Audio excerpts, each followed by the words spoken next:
Have you seen any video footage coming out of certain cities in Australia lately? And I'm going to stop you right there if you think this is something I'm referring to, like a warm and fuzzy images of kangaroos or koala bears. That's not what I'm talking about. This video footage is quite the opposite of that. Take a look. Hey! Oh, hey, hey, hey!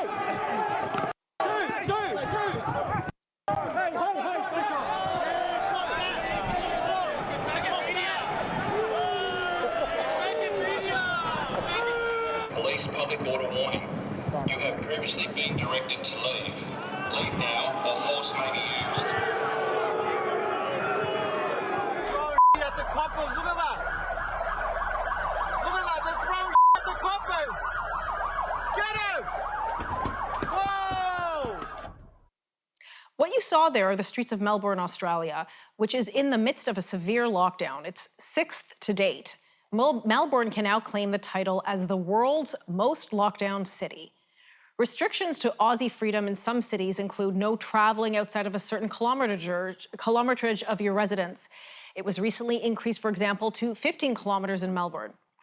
Curfew is still in place, meaning no going out from 9 p.m. to 5 a.m. You're not permitted any visitors to your home. The construction industry is shut down. Only essential stores could be open. You can't even have a wedding in some cities. And what happens to the state borders? Well, most of them are shut down. So if you were stuck outside of your state and you needed to apply for a permit to return home. And to be clear, most of the other major cities in Australia faced similar lockdown measures as well. But what has caught most of us by surprise are the images of police presence and, in some cases, police violence against protesters in the streets. Police are full in riot gear, using rubber bullets, batons, and shields. And for context, Australia has experienced about 1,500 COVID deaths in a country with a population of 25.7 million. Canada, for example, is tracking 28,000 COVID deaths, and we have 38 million. In recent days, some cities and states have started to ease the lockdown restrictions, but questions remain. How did this happen in Australia? Isn't Australia the country of strong and bold patriotism, assertiveness? How did the lockdown get so bad in parts of the country? Well, joining me now to help us understand is James Allan, Chair in Law at the University of Queensland in Australia, writer with The Spectator Australia and The Australian, and a native Canadian himself. Mr. Allan, thank you so much for joining me today to help us unpack of what's going on in Australia. Thank you, Tanya. Thank you for having me on. So I think we'll just start in a general, what is the current state of lockdown in Australia? So as with Canada and the States, it goes state by state, so province by province. They're called states here. I live in Queensland, which has had pretty much the lightest. So we've been lucky. I should tell your listeners, I'm a lockdown skeptic. I've been on the side of Sweden since day one.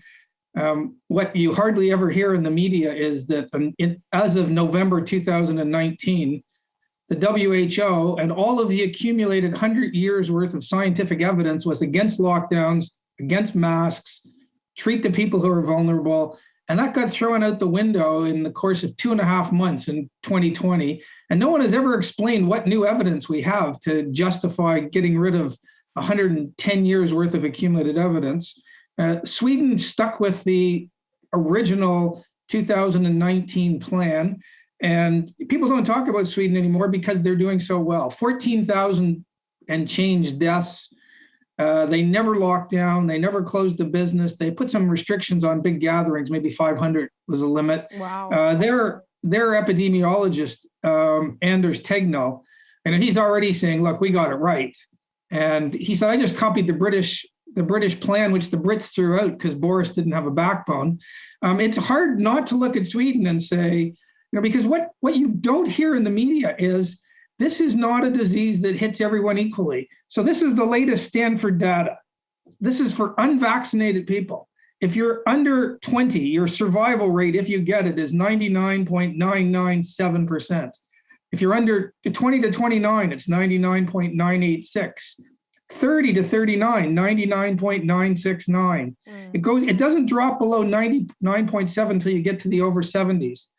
And in every country, as far as I know, the median age of COVID death is higher than the expected life expectancy. This is a disease that hits the elderly, so we should be protecting them. And the second worst thing you can be is morbidly obese.